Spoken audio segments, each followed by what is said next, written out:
Hello and welcome back to the DriveTribe Podcast, the very unprofessional podcast brought to you by the editorial team here at DriveTribe, or in our houses still. Check us out at DriveTribe.com, download the DriveTribe app from the App Store or the Google Play Store if you don't like nice phones, and if you prefer food to cars, then check out Food Tribe. Again, the apps are on the App Stores. There are YouTube channels for all of these things. They're wonderful. Jeremy Clarkson did a live quiz on the DriveTribe one last week, and it wasn't an absolute disaster. In fact, it was quite good. This week, you're joined by me, Tim Rodey, and Phil Tromans, who's hopefully wearing underwear this week. Prepare to be disappointed. And a dull thud from upstairs, which was my daughter, who's not sleeping. Anyway, this is a very, very special episode of the DriveTribe Podcast, as ever, because we're joined by a guest, actually a DriveTribe Podcast veteran. He was a smash hit last time he was on because I can't remember what we talked about when it went on for hours. It's Will Beaumont, everyone. Hello, Will. Hello. And I can't promise I'm wearing pants either. I'm sorry. Oh, are you just not wearing pants but trousers over the top? Are you commando? I've taken a very, very weird attitude to my clothing since the lockdown. I've not shaved. I've not got dressed properly. I've forgotten how to even look appropriate in public because I don't expect I'll ever go back out in public ever again. No, it's quite a weird time, isn't it? And you say you've taken an inappropriate approach to clothing or a different approach. Does that mean you're wearing socks now? Actually, I've pretty much worn socks every day of the lockdown. You've changed, man. You've changed. I know. It's been weird. My feet are not entirely sure what's going on. It's all strange. Oh, it's just nice having like socks. They're just like little hugs for your feet. I don't know how you can go without wearing them. Yeah, but when it's nice and warm and you get a warm breeze around your ankle, that's much nicer than a cotton hug around your ankle. It's like this is the DriveTribe podcast, right? Yes, no. I think like a warm breeze around your ankles. That sounds like Victorian pornography. Title of my autobiography. Showing too much ankle. The Will Beaumont story. How's lockdown treating you? Have you been doing anything interesting at all? I'll be totally honest. The lockdown isn't that dissimilar from my actual normal life, really. I'm a freelance journalist, so I sit around at home, not going out very often. And that's about it. Obviously, the major difference is not being able to drive. That's the big thing that's been taken away from me. That's the thing, like my favorite thing doing anyway. And I can't drive. I don't go anywhere. I don't go to the shops. I don't do anything. So I'm kind of stuck at home. So I've been trying to do still doing car related stuff. I live in a house where it's completely car obsessed. So there's always car stuff going on. I spent a couple of days clearing out my spare parts that I've got. And that's a weird euphemism. Oh, there's been a lot of that as well. It went off. And I just, there's things around here to drive. We've got a dumper, and like everyone else, I think in the entire country, decided that the lockdown is a perfectly appropriate time to do a load of home improvement stuff. So there's been dumper driving and digger driving, which is something that gets done around here an awful lot, which has kind of kept me slightly sane. But I've not actually driven a car on the road for weeks, 4 weeks or so, which is the longest I think I've ever gone since I passed my test. Probably, actually, maybe a little bit before that too. So, I saw on your Instagram, I think, that you've been driving a dumper truck. Is that a new acquisition, or have you always been a one dumper truck household?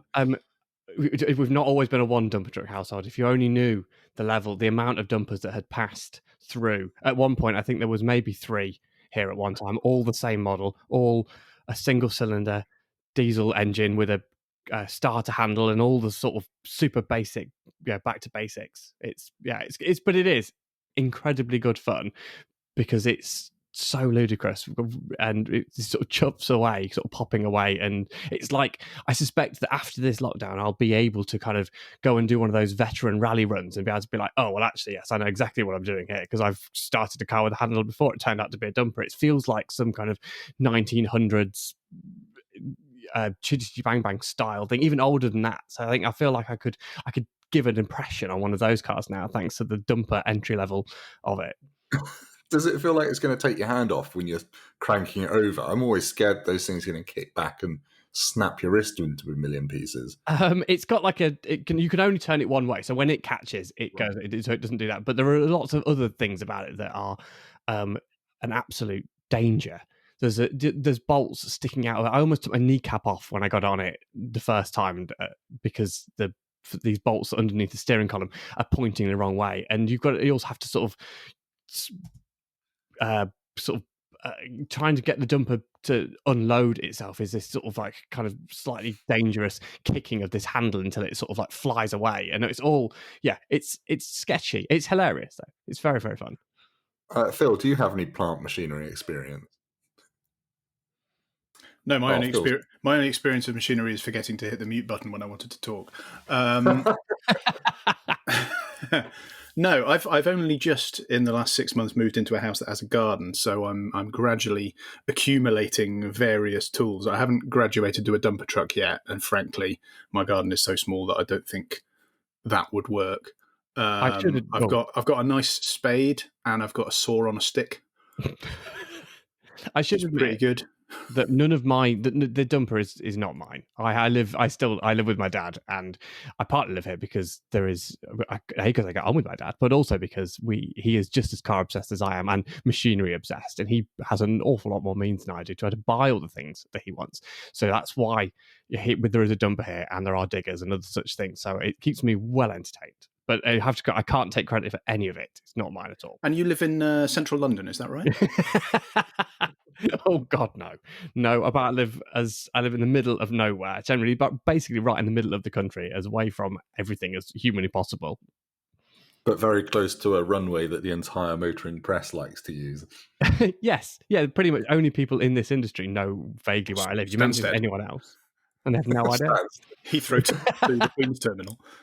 Oh, you joke. I actually saw, I subscribe to a very nerdy aviation subreddit, and like normal general aviation planes, so these are like, Colin Goodwin and his hand-built single-engine plane, are being allowed to like do touch and goes at like really major runways. I think it was Schiphol, Amsterdam's airport. There's just like people in Cessnas being allowed to do touch and goes on this runway that's normally the busiest in the world, all because obviously there aren't the airliners taking off. So it's probably quite a good time to have a private pilot's license, because that's, I don't know if you're allowed to do that. I was going to say, is that your middle-class consumer advice? Now's a good time to have a private pilot license. It's not like going out and riding a motorbike, which I've stopped doing because obviously there's a high risk of having a crash and putting extra strain on the health services. In a plane, if you have a crash, you probably don't need the health services, do you? You probably just need a hose. It sort of depends who you crash into, I think, a little bit as well. That's another part of the problem with that. I mean, the worry is that you'll crash into a motorway. Yeah. I mean, can you consider that essential travel if you've got a plane? I mean, what could you be doing in your plane that's essential travel? I quite like the idea of you kind of landing somewhere and the police going, what were you doing flying? And what excuse could you possibly have for essential travel in a plane? I'm sure there is one though. Sure, exercise. Yeah, taking the air. I see quite a few people around here still up in their planes, and I keep thinking actually that's quite a nice life to have. But you can just nip out and gallivant going to the supermarket. In France. Yeah.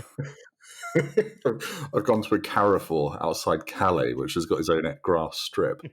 It certainly trumped my dumper, I have to admit. Yeah. Weird euphemism. Don't want to talk about trumping your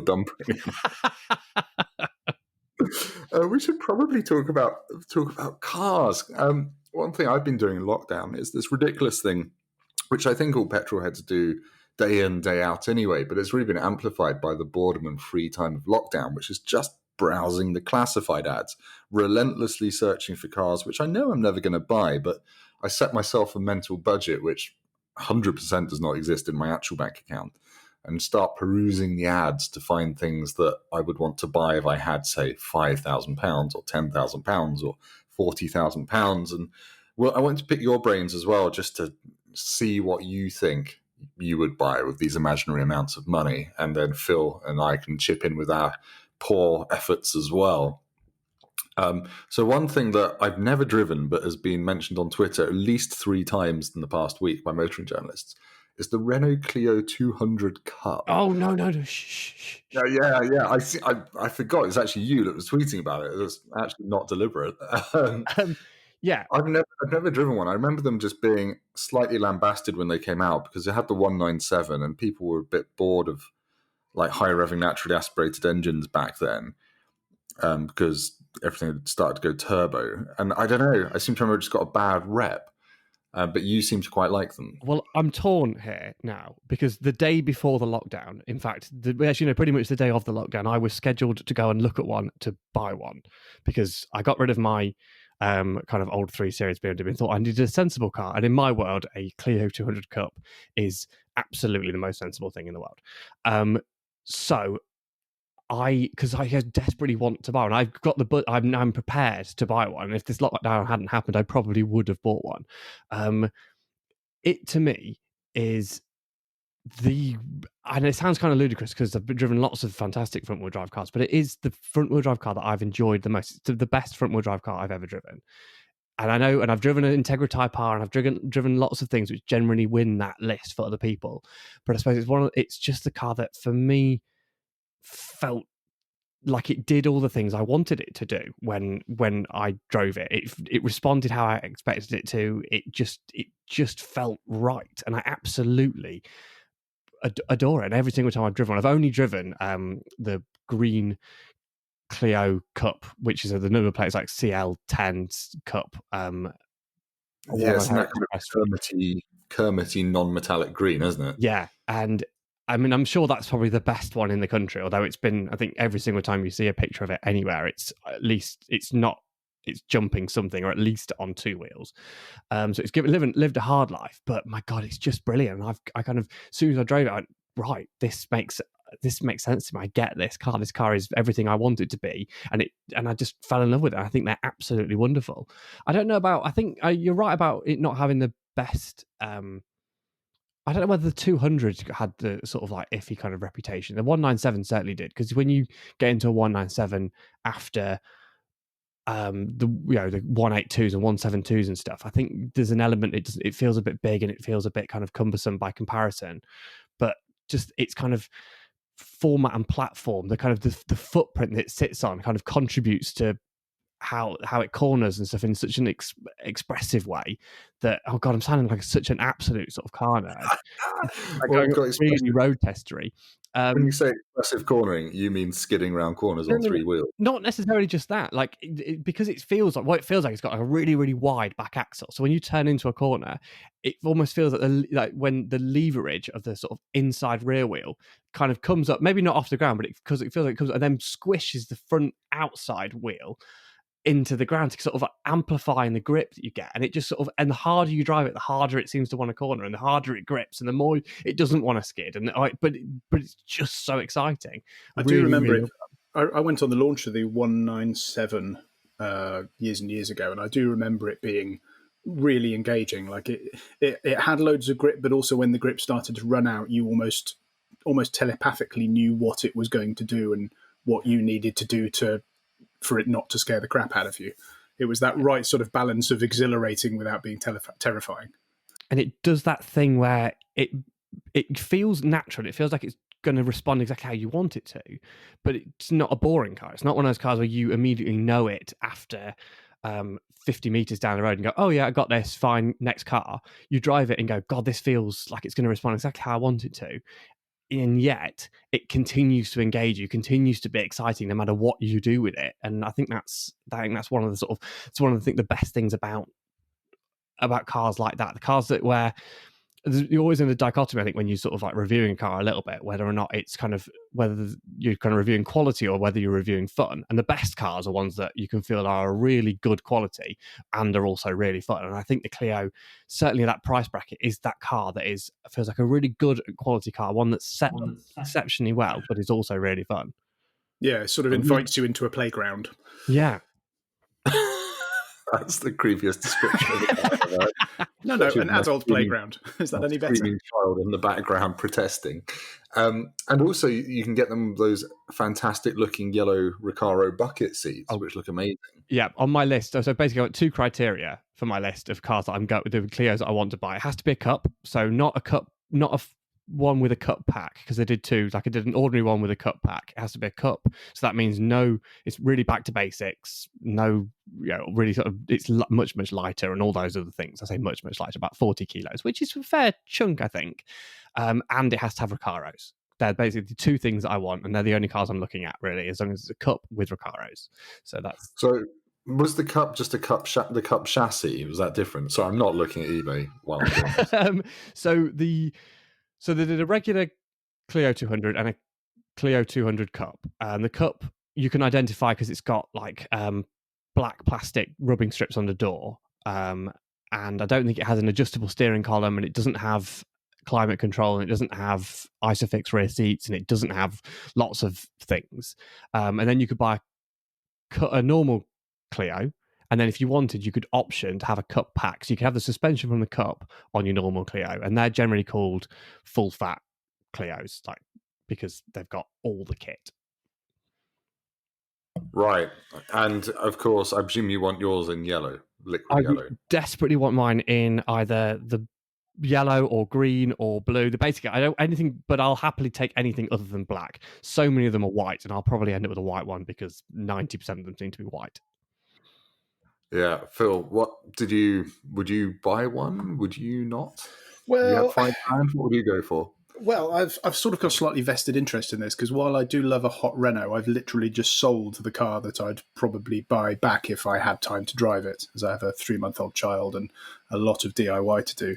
I just the end of last year sold my 172 Cup for £4,000. And to be honest, if I had the money and the time to drive something fun, I'd buy it back again because I love that car. And the only reason I sold it is I didn't have time to drive it much, and it was costing too much to run. So while I do like the newer Clio, and I agree with everything Will said, I really like that sort of last of the old school hot hatches. No ABS, no traction control, no nothing. They're just super light, super fun to chuck around, and not very expensive. So I'd probably go for that if I was going to buy a hot Renault. I love the idea of a 172 Cup. I've not driven one before. Oh, they're tremendous. I love them. They're so much fun. It is increasingly hard to find one that hasn't been messed about with because a lot of them either got stripped for parts or were turned into sort of track cars. And mine was almost stock. I'd done a couple of things to the. I'd got the springs and exhaust I'd changed, but everything else was pretty much and a modern stereo.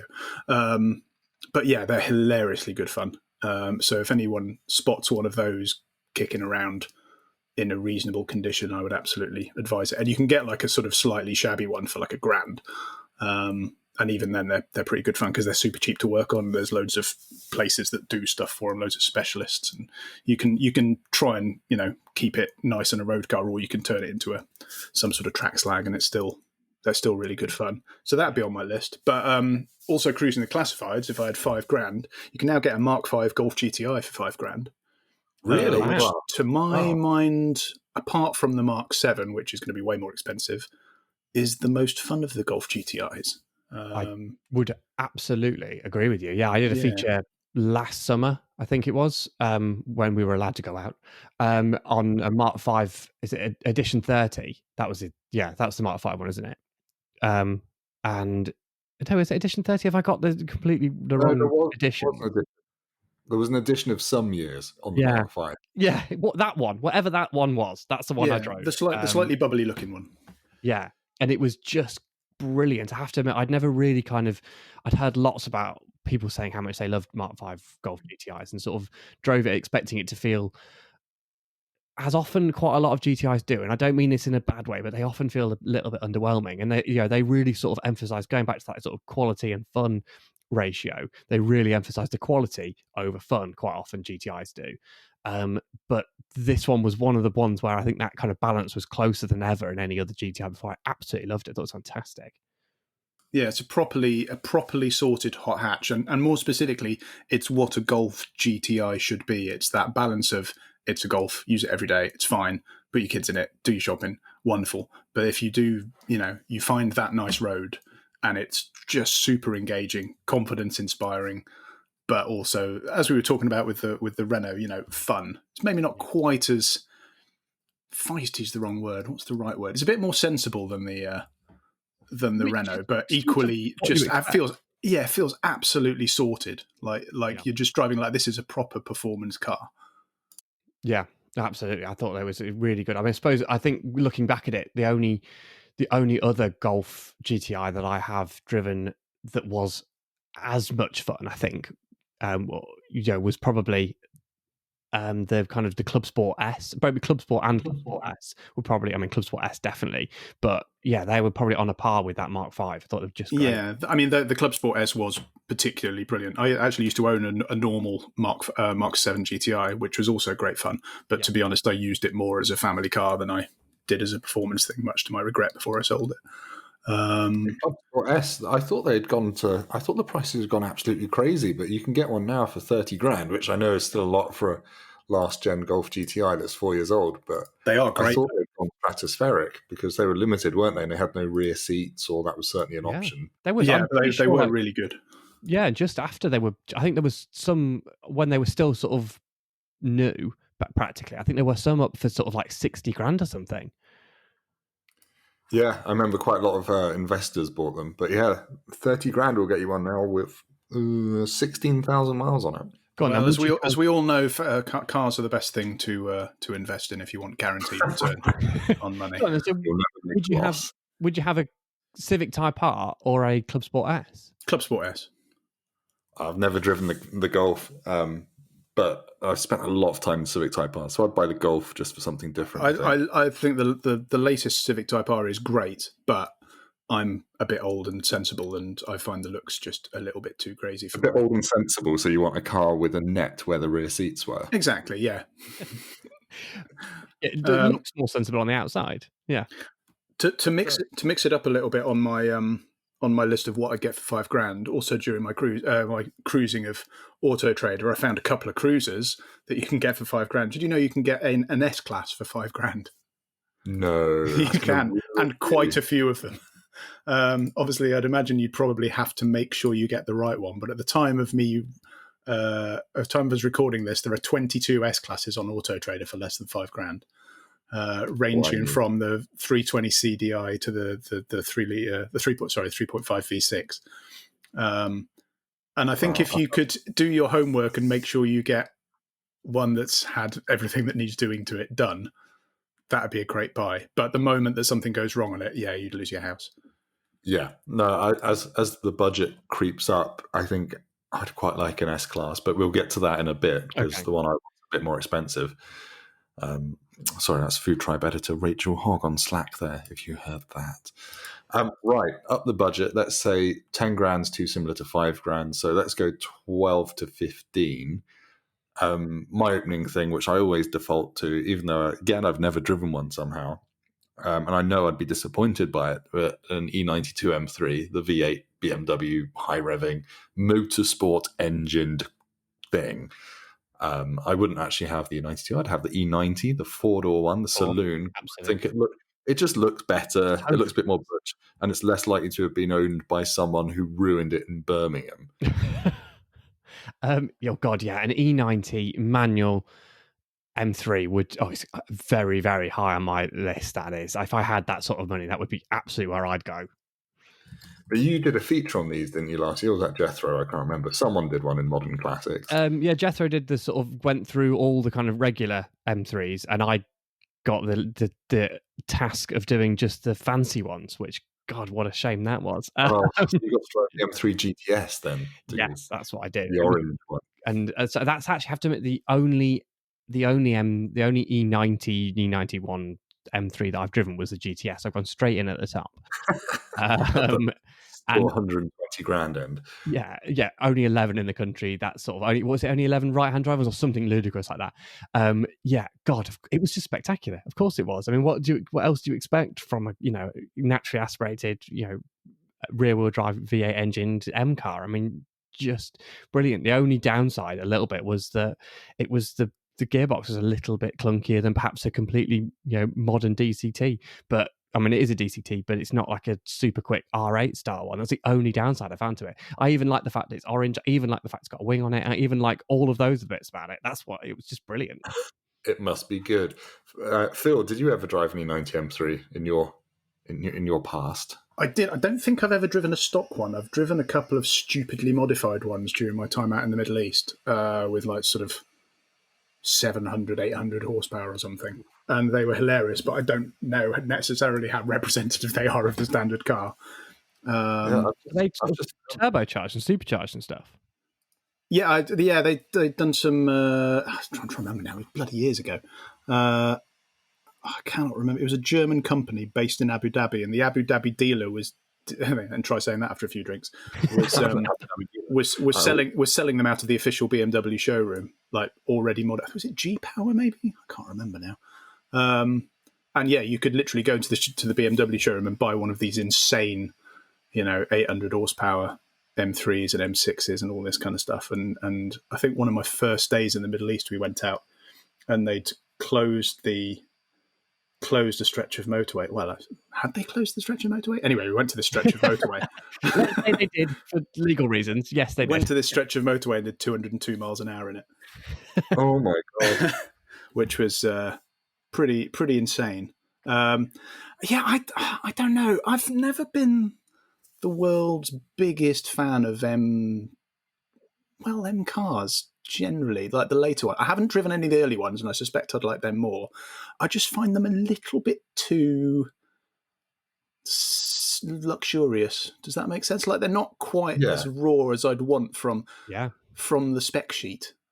I just find them a little bit too sanitized, which they kind of need to be because they're commuter cars as well. They need to be able to do hundreds of miles on a motorway. But I don't know. It's just not. They're not quite my bag. I know what you mean. Yeah, I went and I was years and years ago. I was in the market for an E46 M3. When I was using my 2002 BMW as my everyday car, and I needed something that was a little bit more sort of sensible. I thought I'll save up some money. I'll go and buy an E46 M3, and went to go and drive one. And after having spent all that time in a really old BMW, with harnesses and stuff like that, I got into an E46 M3 and thought, oh my God, this is like a S class. This is not at all what I want. And I think I can see Europe, especially if you've got you're a 172 Cup man. A lot of M3s, a lot of M cars are going to seem they're just going to be a bit soft and a bit kind of woolly by comparison to that kind of raw. Yeah, they're really good. I can appreciate them.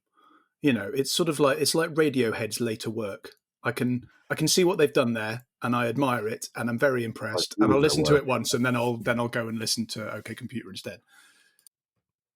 I think that I absolutely agree. I think the thing is with it as well, once you've kind of got into that mindset and you've understood, that if you wanted it as a more regular car, a car that you could use every day, a car that is designed to have that kind of breadth of ability as well, that's when you start appreciating, I think, how great they are as being able to sort of straddle that line between being fun and also being a bit more sort of like ordinary and sensible and stuff. And I think like an E92 M3, when you're as a saloon, you could poodle around in that, and it's going to be expensive to poodle around in because it's still got a 4-litre V8 in it, but it's going to feel relatively normal a lot of the time. But it's also going to sort of transform a little bit when you want it to go.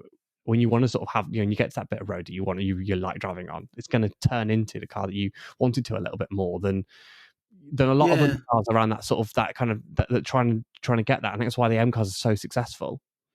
I realise it sounds a little bit hypocritical when I've been going on about the Golf GTI, which is almost the same kind of ethos, but it's at a much lower budget and a much more sort of sensible budget, at least for my upbringing. And if I was going to spend the kind of money on an M3, I mean, okay, so they're not as expensive now, but 15 grand. I can't just drop 15 grand out of nowhere on an M3. And I don't know. I think if I was dropping that kind of money, it would be for an experience that I don't think I'd get. Like it would probably, I don't know. Maybe I'm just getting to the age now where I like to. I'm buying hi-fi separates rather than something that's all built into one. I want the comfy car, and I want the fun car. And I'm not quite sure how to rationalise it. I know what you mean, because when I've been playing this mental game and getting to the kind of 50, 60 grand tier, where you start to really think about, would I ever spend that money on a car? I mean, the answer is yes, isn't it? The answer is absolutely 100% yes. If I had 60 grand, the first thing it would go on would be a car. I mean, yes, let's be honest. But I'm also looking at camper vans for that money and thinking I could have so much fun driving around Europe with my little girl, my girlfriend, and just like, sleeping next to a lake in France and driving to the bakery to get fresh croissant in the morning. I just think that at 50 grand, a camper van's got to be on my list. But anyway, I've jumped ahead slightly there, so prepare your attack on that. A camper van and a Clio 172 Cup would do me nicely. Yeah, exactly. Just don't be one of those utter idiots who tows a Toyota IQ behind your motorhome. No, it'd be an Aston Martin Signet, and it'd be on the roof. Yeah, on one of those like Y-frame, on an A-frame thing, so you're putting loads of miles on your car, even though you're actually not driving it, that sort of thing. Yeah. Yeah. Oh, God. Exactly. There's no... I can't understand some people. Anyway, I've just found a lovely BMW M3 E90 V8 one on eBay for 23 grand, which makes it one of the most expensive, but it's a manual, and it's only got 7,000 miles on it. Wow. I would probably rather buy a car that's been used, but if you want a future investment opportunity, then there's one on there. But I don't think it'll. I don't know. You get one with 30 or 40,000 on it, and it'll be several thousand quid cheaper and still probably fine. Yeah, exactly. And I think the only thing that goes wrong on those is the shell bearings or something in the engine, which is a couple of grand to fix. I think the thing is with those, like, we see it a lot of time. You hear a lot of people, usually people with lots and lots of money, talking about how that they're bored of modern cars and the modern cars are too fast and modern cars aren't sort of any of these sort of things. And people that want to kind of have a slightly experience with an older car. Usually they've got tons and tons of money and they can go, it's fine if it blows up. It's fine if I get, abandoned on the side of the road. I'll just phone up someone else and they'll bring me another one of my cars to kind of do that sort of stuff. But for someone who potentially, if you were actually, you had a fair amount of money, you weren't totally loaded, but you wanted a car, you needed a saloon car, you weren't tempted by the new M3 because it's a slightly different prospect.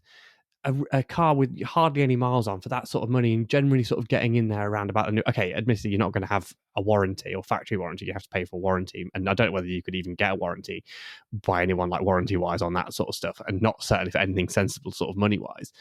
But you could, that seems like a really good idea. If you could be that person and you could have that really exciting older car, which gives you all the sort of that 2000s heyday, which everyone sort of now we're all kind of realizing was possibly the peak of lots of things when it comes to cars. And that would be a really good way of getting basically a brand new car, to get into that sort of area. I concur. Cool. Yeah. Thanks. So, Phil, now that you've bashed the M3 and said you would never spend 15 grand on one, if I had forced you to spend 15 grand on a car, is this work? Because I'm happy to do that and expense it. Yeah, I've got a few suggestions. Most obvious one, Porsche Cayman. Oh yes. I mean, our colleague Russell Campbell has one. Oh no, is it? Yeah, it's Cayman. It's not Boxster. Boxster, Cayman. That's the same thing. Cayman's better. I disagree. I absolutely adore that car, and you can get one. Well, you can get quite a few for 15 grand now of the slightly older models. Again, I'd make sure it was as clean as I could possibly get. But they are expensive to run, though. That's the only thing. Like if you're spending 15 grand on one, it doesn't really matter what age you buy. You've got to be aware that you need to set aside a couple of grand a year to keep the thing. Well, there is that. In which case, I would refer you to my second choice, which would be a Focus ST, which I also think are great. I had a long-termer one of those about 15 years ago, which is part of a feature. First one. As part of a so not the ST whatever it was called. What was the ST 170? It wasn't that one. It was the first proper ST in 5-cylinder. Yeah. It was absolutely glorious. 225 horse, I think it was. And as part of a feature I was doing on vinyl wrapping, I had it vinyl wrapped in Gulf Motorsport colours. So I was pootling around in that for a few months, and it was absolutely brilliant. I loved it. And again, similar to the GTI, to be honest, it feels so nimble, but you can also go to the shops and put your kids in it. I mean, they're 3 or 4 grand. So you think of a different. No, you could get a sort of nicer one for that. You could get a. You can get I'd be going for a much newer one than that. I was just saying I used to have the first one. I'd be having a newer one. The Other than that, RS, again, the RS was a car that everybody raved about, and I was like, it's good, but I don't know. It was a level of performance that I was like, it's a Focus. I don't need that level of performance from a Focus. Like 250 horsepower for me in a Focus is fine. The RS 500, that's got 300 and something, hasn't it? God, I loved that. That was just fantastic. Yeah. But for me, those cars, the best thing about them really is the noise, and everything else about them is kind of good, but not amazing. I'm just trying to think. I don't think there's a fast Focus I've driven that I've really fallen in love with. Like none of the STs, none of the RSs, other than the very silly 520 horsepower Mountune one, Mark III one. And I didn't really fall in love with that. I was just terrified. We're very different. We're very different, you and I, Tim. I know. I really liked it because I like the standard Focus. I ran a long-term Focus last year or the year before, just a Bogo diesel ST line one, and thought it was absolutely brilliant. So one with a little bit more poke than that, yeah, great. So, but if that's too sensible for you, my third choice, I found two of them on Auto Trader, Caterham 7. Fair enough. Yeah. You're trying to trigger me by naming cars that I don't really enjoy. What? You don't like a Caterham? No. What is wrong with you? I'm with you, Tim. My feet are too big. If I want that experience, I ride motorbikes, which are much more fun, and you don't get stuck in traffic. You can't fall off a Caterham. You can't. I don't fall off motorbikes. Yet. That's a silly argument. Well, yes. How did your off-roading go, by the way? It fell off once. I have to admit, I'm with you, Tim, on the Caterham thing. I desperately wanted to love them. I thought it was going to be everything I wanted in a car was a Caterham when I sort of drove it, and on paper it absolutely should be. But there is something really difficult about them. Everything is tricky, and it's a space problem. Like I don't feel like I've ever, and I'm not particularly tall or particularly wide. I can get into a Caterham fine, but I just have elbow trouble every time I get into it. My elbows hit everything, and I feel like I'm going to. The gear lever feels like the whole gear gate feels like it's angled at like 10 degrees to the left, so it's actually quite hard to navigate the gearbox. And it just made me feel like a complete beginner. And I know, it's got a super light flywheel, and it's you're meant to be paying attention when you're driving it, but honestly, I'd much rather have the Lees and get like 95% of the driving experience, but with enough kind of creature comforts to make it feel like a nice thing to own. I don't know. I do agree with pretty much everything you've just said, but I take that as a positive. I'm like, this is pure driving. This is Colin Chapman. This is buzzing around in as close to a single-seater race car from the 70s as you're likely to be able to get. And if I was having, and this would very much be the weekend car that I would go out for an hour on a Sunday morning, and then I'd put it away again for another week. And then polish it. I've driven a few Caterhams and absolutely adored them because they were so difficult. I was like, right, I don't need a stereo. I need to concentrate on this. I need to make sure that I'm changing gear properly and I'm not being too heavy with my right foot and I'm braking properly. Like, you have to absolutely concentrate on every single aspect of driving, and when you get it right and you don't end up bunny hopping out of the car park, as I did a few times, it's incredibly satisfying. And I think that would be my little dose of like, no, this is all the assists off. Yeah, and I totally get that. I'm an absolute all the assists off sort of person for my fun car, if possible. That is totally on board with that. But problem is with it is that if you don't have the space within the car to fully appreciate all those elements of it, that you turn to a corner and go, oh yeah, I've done all this right, except the fact my elbow's going to get wedged on the transmission tunnel. I won't be able to turn left, and I'll just have to crash because I can't turn left anymore. Do you think Adrian Newey bothers a bit? Do you think Adrian Newey bothers if his racing drivers aren't as comfortable as they possibly can be when they're extracting maximum performance? No, you have to adapt. No, he actually famously isn't. He gets really annoyed when he has fat drivers. They have to move freely in the car, otherwise, if they can't operate it properly, all this freedom of movement thing, you're on the wrong side of history here. The problem with what I drove a retro powered.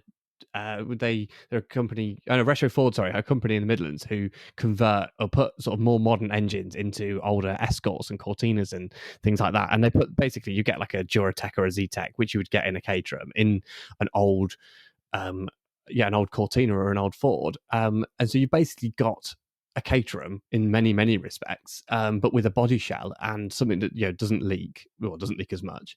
And you've got loads of space in it. And considering the sort of price that Caterhams go for new, they're about the same sort of money every single day of the week. That's what I'd have. I'd put my money in an old Ford with a bonkers engine in. Well, interesting. Just to throw a couple of extra options at you for that price point: Vauxhall VX220 or a Monaro / a VXR8. Oh, yes. Monaro every day. I've always had a thing for Monaros. I just think they look absolutely fantastic. I've never driven one. I've been in one years ago and didn't think it felt that fast, but it's just the way it made its power. And you looked at the speedo and thought, oh yeah, we're getting really quite fast. They are hilarious. They will ruin you for fuel though. Like, yeah, I remember we had one in when I was at a magazine again when they came out, and I took it I think for a day or 2 days, and I spent more than £100 on fuel, and that was like 15 years ago. With 15 years ago prices, like it absolutely, it was like I think less than 15 miles to the gallon. They had quite small fuel tanks, didn't they? The early ones. I think that it was even if they didn't, I don't think it would make much difference. You just literally watch the needle go down. But God, so much fun! Like just one of those cars that just seemed like it was built by people who absolutely wanted to make a hilarious car. A car that built by Bogans, absolutely. Yeah. Oh God, I love them. I think they're fantastic. I think my 15 grand, though, I know this is a silly sort of thing, especially as basically we've spoken about things that have all got more than about 4 litres. I'd have some sort of old, boxy 80s Toyota. I'd have an A86 Corolla. I think it's one of my absolute dream cars, really. And I think if I can get one for 15 grand, that would be what I'd put my money into.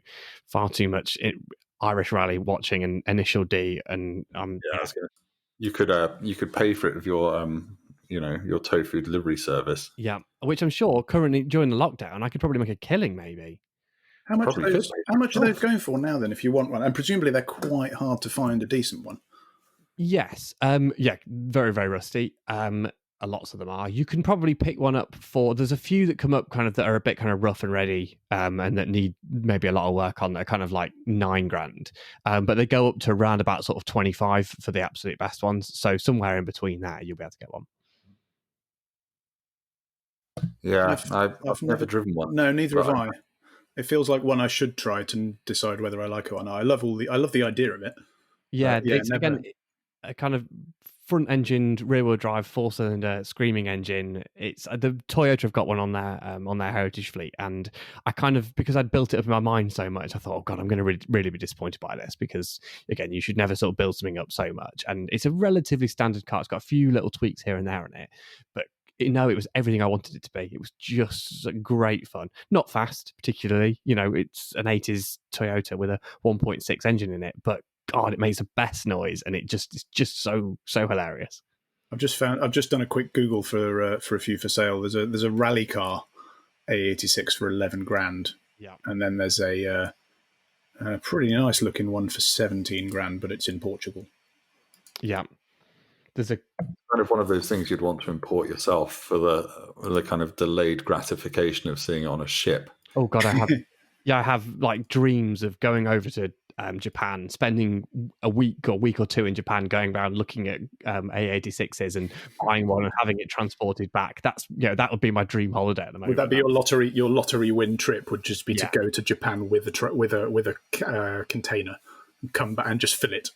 Fill it, yeah. Oh God, yeah. Well, I mean, that's a great question. Forget all this. What would you buy for this amount of money? What would you fill in your Japanese container? Weird euphemism. Cars though, specifically cars. I don't want to know anything else that you want to bring back. Thank you. I'd have to be a basic bitch and put an R34 Skyline in there, I think. Oh, base yeah. Nissan Cube, Nissan Figaro. God, I'd have Figaro. Yeah, please. Just a JDM one. Behave. Oh, okay. Fine. Evo Not really. Yeah, Evo 6. Yeah. Tommy Mackin. Toyota Century. Yeah. Oh yeah. Oh yeah. Yeah. And a Mark 1 NSX manual. Yeah. God, that'd be. Just like this is another podcast, isn't it? It is, isn't it? Podcast. Yeah, we can go. While we're on the 15 grand amount, I've got this weird financial thing where, to me, 15 grand on a car seems like a lot of money, but I kind of, when I'm browsing classifieds for motorbikes, think nothing of like looking at 15 grand motorbikes. I'm not sure why that is, because obviously you're getting a lot less actual thing for your money. But, you know, I guess a lot more performance, and probably you'll use it far fewer times. I suppose also with the 15 grand car, that if you want it just for fun, then you're probably looking at something that is going to be compromised. I mean, we've not come up with anything that's going to be, you know, absolutely ballistic at 15 grand, are we? Everything, you know, it's good, and it's an interesting car and they're fun. You know, a Monaro or an A86 or a Cayman or whatever. They're all nice, and they're all cars that would be great fun cars, but they're not a bonkers gonna, you know, tear your eyeballs out fast sort of car for that sort of money. I suppose. Yeah, well, let's go to 40 and 50 grand then. Because there's so much choice here. The thing that I'm obsessing over and have been for years is the V8 Audi R8 manual, which again is still not crazy fast, but it's a lovely experience. And I've driven the Audi Heritage one and really, really enjoyed it. It doesn't feel like as sharp as a Porsche 911. You don't get that same feel through the steering and all that boring stuff. But the throttle response is just lightning fast, and like heel and toeing everything with that open gate gearbox. It's an amazing experience, and having the V8 noise as well. So I'd 100% go on one of those. But I'd also, this is another very non-petrol head thing, I would quite like an S63 Cabriolet. Right. What? Yeah. I mean, the thing is, I don't think I've ever admitted to this in public, but yes, absolutely, I can totally understand that. Swanning down to the sort of Riviera in your S class. Oh yeah, and it has to be white. It has to be white. And this just stems from a couple of years ago driving an S500 Cabriolet. This was 2017. And even in that, I just thought, this is fantastic. Big, lazy 5.5 litre V8 in that. Just bimbling around. I think it's 5.5 litre in the S500. But anyway, it was just fast enough and made all the right noises, and you were in your cooled and heated seats with the roof down, and you had people in the back, and you just felt like you'd done very well in life driving that. And you don't have to drive it like your hair's on fire, but it's nice to know you can if you want to. Yeah, I'd like to publicly distance myself from that opinion, because that sounds absolutely awful to me. That sounds, in this sort of Venn diagram of people that like Clio 172 Cups and S-Class Cabriolets, there isn't very much overlap. Probably just me. I mean, I'd like a big cruiser, but I don't know, something that size as a cabriolet, I'm just like, oh no. I mean, if we're still on the 15 grand thing, you could get like an XJR portfolio for that, and I'd be like, yeah. Nah, Jags just don't do it for me, I'm afraid. Well, they sometimes don't do it for Jag either, because I'd probably have to spend the money keeping going. True. But I do like those. Much more than an S-Class. Well, no, I'm talking about like the current S-Class, obviously, at 50. I mean, if I'm spending 50 grand, then that's one of the last cars I'd consider. And a massive house. And the Volkswagen California as well, the camper van, because that's got to come first. Grand California, I think. No, I think you need a license to drive some of that. Oh, really? Oh, I'd have to look into that. But having spent 10 days in California, I was like, I want a shower and a toilet in it. Yeah, well, you know, you go to fancy campsites, don't you? Yeah, but then you're restricted to just campsites. Fine. Rubbish idea. It's another podcast. I was going to say, basically, when it comes to camper vans, my entry level of one that I'd be interested in would be like a full expedition Unimog with a pack. Anything less than that, not interested. All right, I would be into that. Your rules in it. Yeah. My 50 grand, I'm going to be really, really kind of, I think, a bit of a cliche. 1M Coupe, BMW 1M Coupe. I mean, I was looking at these the other day, unsurprisingly, because I've looked at everything. They're 30. They're 33, and an M2 comp is only 5 grand more. Yeah, 1M over an M2 comp. You would? Yeah. Interesting. Absolutely. Why is that?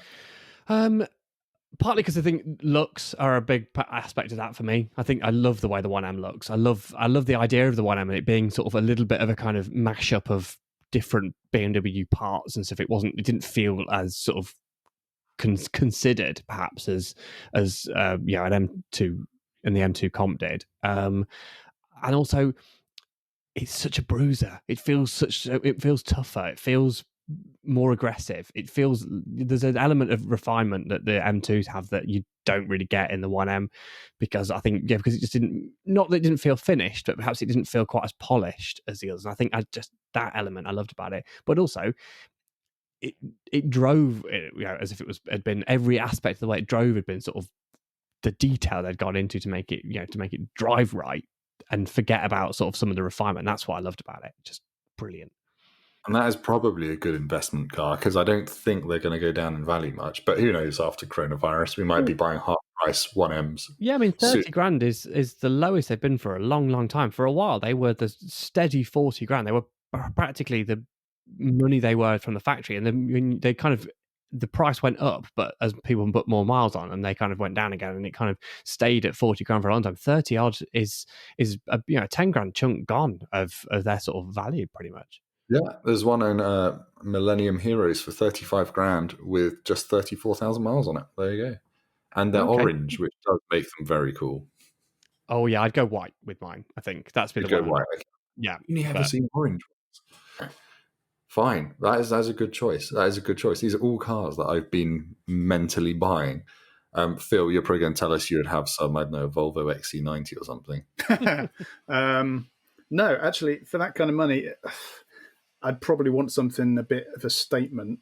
So, following our chat last week with Dave, a Noble M12 GTO. Oh, wow. Oh, yeah. It'd be quite a lot of fun. Or, just to be a bit boring, GTR. Yeah. Nissan? Yes.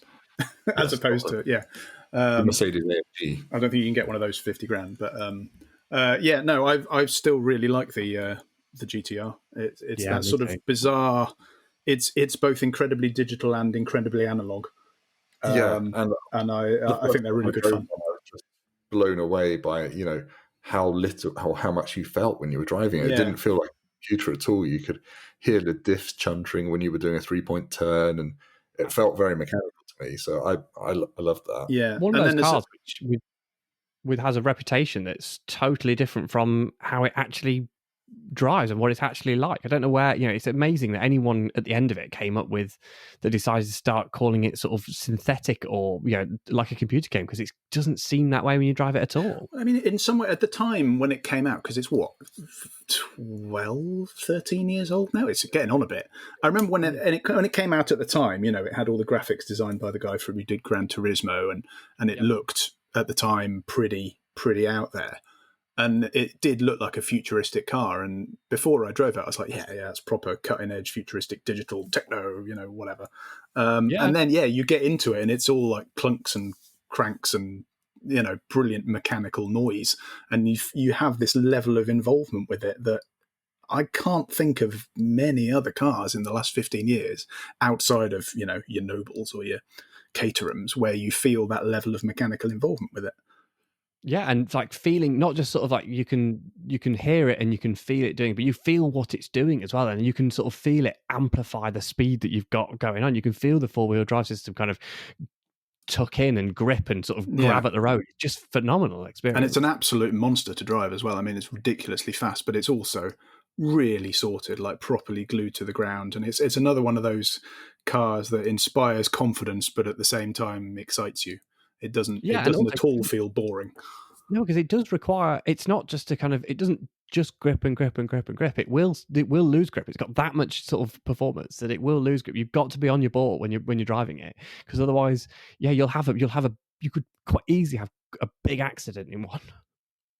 And I think a lot of people have. Yes. Yes. Well, I think a lot of jump into it. Like, it's like a computer game. I'll just get in it and I'll mash my foot to the floor and it'll turn. No. Oh no, it won't. No. My other random choice for that money, just because everybody keeps going on about how good it is and I want to try it. Model 3. Oh really? I've heard it's really good. People whose opinions I value have said no, it's great, it's really good. And I'd like to try one as an experiment, but I can't get on with the way it looks. It looks so tall and so ugly, but I know I'd love living with it, and I would love the ownership experience. How tall are you, Tim? I'm 34. What? 34 what? Did you say how old am I? No, how tall are you? How tall am I? I'm 34. Actually, I am 30 inches 34 tall. hands.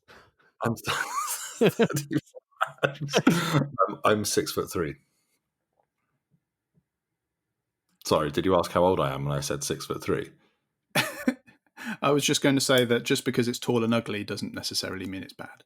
Oh, zing, zing. It's okay. I know I'm very handsome. You are. And the Model 3 is not. Yeah. I like the idea of a Tesla. I just wish they'd bring out a car that other Tesla people didn't like, because I'd probably like that one. What Tesla needs to do is launch some sort of coach building division where you can have any body you want on a Tesla Tesla platform. Yeah, well, this is an idea I had 2 years ago on the podcast. It's someone needs to sell an electric car platform with 4 motors, a motor on each wheel, say 1,000 horsepower, and then you literally download different car feels on the infotainment, and it will make it either a rear-driven 911 from the 70s with the exact right power delivery, or it could be an R34 GTR, and it will simulate turbo lag, all that kind of stuff.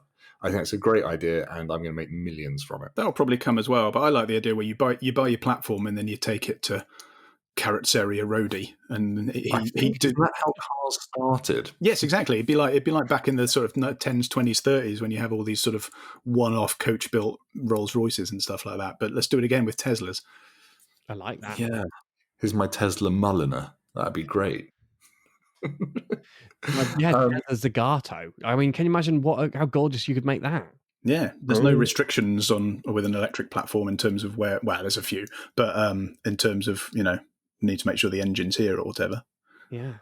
Right. Okay, we're coming up to an hour, and I don't want to. I think everyone's probably fallen asleep, so let's just quickly do the 75 to 100 grand option as our last one. I'm going to be an absolute basic bitch here and say either a 911 GT3 or a Cayman GT4, because why not? That's basically my explanation. It's not very good. Yeah, I mean, I'd go GT3 as well. I mean, I know I want to be more sort of ambitious and say something kind of quirky and weird, but my God, absolutely, GT3 every day of the week. Yeah, I just don't think there's anything else that money that's going to give you so much satisfaction and nerdy excitement when you actually drive it fast. I mean, possibly some sort of old 911, maybe. I mean, when I suppose I'm kind of thinking a lot about cars that are generally a little bit newer, but when you sort of get into that sort of money, you can start getting some older cars which are also really, really, really nice. And yeah, probably maybe like an older sort of. Can you get like a short wheelbase 2-litre 911, mid 60s one for that sort of money? Maybe. I don't know. Maybe that's just a bit. I have no idea how price of 911s, because they change so much and they're so bonkers. I'm furiously googling F430 Scuderia prices. They're still 200,000. Oh, are they? Fine. What gen would you go? 996 or would you go 997? 996 one, because basically I love the way they look. I love that rear wing. I drove one, and the first. I think I probably said this on the last podcast, because generally talk about 996 a lot. Had me looking at them. Yeah, I first drove it. The first couple of minutes driving it, the first actually couple of hours driving it was absolutely terrifying. I thought it was going to kill me. I thought it was awful. I thought it understeered everywhere, then oversteered everywhere, and I just absolutely hated it. And then something clicked, and all of a sudden I realised it was actually just brilliant. That all the things that I was feeling that felt bad were actually just sort of. They were really early signs of understeer or oversteer. I mean, you could drive it, around those bits, but you knew early on, oh God, and then it just kind of completely fell for it. I've not stopped thinking about them since. So yeah. Was the engine special enough? Because it didn't rev particularly highly, did it? The 996, it went to like 7.5 or something. Yeah, but it was a test with a first gen 996 GT3, and then the latest GT3 at the time. So it was a 9912 manual. I don't actually, it might not have been a manual, it might have been a PDK, I can't remember. Either way, so I've got this 9,000 RPM engine, and then the one in the 996, where I think might have revved to close to 8, and all the sort of noises that sort of that 996 made, all the sort of the change in tone, the kind of gravelly, grumbly to begin with, and then the sort of the higher noises it made, it might not have revved as much, but the noises it made and the change of noises were all nicer So it didn't matter that it didn't rev as much. It just felt more special. Interesting. I really want one now. Phil, how about you? What would you go for? It's hard to look beyond a 911, really, isn't it? The GT3 probably again. But if I were actually in the position where I had that kind of money, I don't think I'd buy one car. I think I'd buy several and an external garage to keep them in, several cheaper ones. I'm really not convinced. Looking through the list of things you can get for that kind of money, there's some nice stuff. But when I look at the fact that I could get maybe 3 30,000 cars and then have 10,000 to rent a garage somewhere, I think I'd be more likely to do that. The only thing that might possibly tempt me, and I've found a couple of them, but I don't know enough as to whether that just means they're shitters, would be a 458 Italia. You can get them for about 100. You can get a few of them for about 100,000, but I don't know if they're going to be bottom of the barrel, because that's one of my all-time favourite cars to drive. I thought it was tremendous. Same. I remember I handed a Ferrari 488 back to the Ferrari press man, and he said, "How was it?" And I said, "It just makes me really want to drive a 458." He didn't like that. Wow. Just to get the noise, and it won't be too fast on the road like the 488 is. It's incredibly fast, but it was the handling of that car that absolutely astounded me. I did a triple test with that and a McLaren 12C and an Aventador, and we went out for a whole day on some amazing roads. And they were all, it was a good day. But the way that the Italia just sort of dances through the corners like not many other cars I can think of. It's just so precise and poised, and the back just feels like it feels like it's about to skip out, but it's not.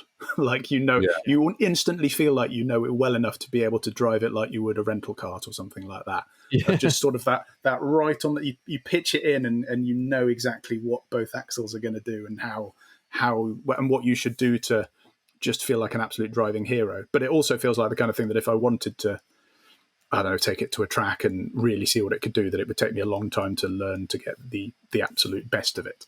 It's a 100,000 Clio 200 Cup. That's basically what it is. It sounds bizarre, but there's a level of it's like if you scale up that sort of feeling of it of you being in a go-kart and put a horse in front of you, then and that feeling immediately at home in something and understanding it, but also being instantly exciting as well. Yeah, I absolutely adore that car. So that might tempt me to, if I could find a good one for that budget, that might tempt me to spend it all at once. But realistically, I think I'd probably buy several things. You're definitely in the realms of diminishing returns, aren't you? Once you go above 50,000, it's just like they're play things because you've got too much money and you need to do a tax dodge or something. Yeah. I don't really think that works because I've never had any. I'd love to be in the position where I just have 100,000 kicking around to do something with, because it probably means I've got more money as well. But no, I'm living in my 458 and that's it. That will be me. At some point, I'm sure of it. Forget everything else, and I'll go, I'll just buy this. Just get a roof tent for it. Yeah. Right, I think that probably does wrap up our trawling through the classifieds. Hopefully it's been vaguely interesting. There's one other bit of news I just want to quickly touch upon, and that's come out today, because obviously there's not a whole huge amount of car news happening at the moment, other than Toyota has just announced a Yaris SUV. But anyway, probably don't want to talk about that. Ford, though, has done something quite cool. They've just announced they've made an all-electric Ford Mustang drag car thing that's got 1,400 horsepower, 1,100 foot-pound of torque, and it does 8-second quarter miles. I don't know if they've done this as a reaction to the slightly cold reception of the Mach-E SUV, but yeah, it's just nice that Ford are doing silly skunkworksy projects. I don't know if it's just a PR stunt. But yeah, go and check it out. It looks quite cool. I think there's a video on Motor Trend of Tom Ford having a look at it or something. But yeah, there we go. That's car news. Done. Tick. Oh, good. I thought you were going to make me talk about a Yaris SUV for a second. I was getting all sort of hot and sweaty thinking, what the fuck am I going to say about that? Am I allowed to swear? Sorry. I didn't know how to do that. I just have to tick a box to say Will Beaumont swore, and then no one gets to listen to this. But yeah, right, okay. Well, thank you for listening. Sorry it's been a bit longer than usual, but I don't think anyone's in a rush to go anywhere. Yeah, thank you for listening. I have been Tim, and Phil has been Phil. This is true. I have been. Will. You have been Phil, and Will has been Will. Yeah. And thank you for coming on, Will. Thank you very much for having me. It's been an absolute pleasure. And anytime. Any day. Go back and enjoy your dumper. I'm sure I will do. Weird euphemism.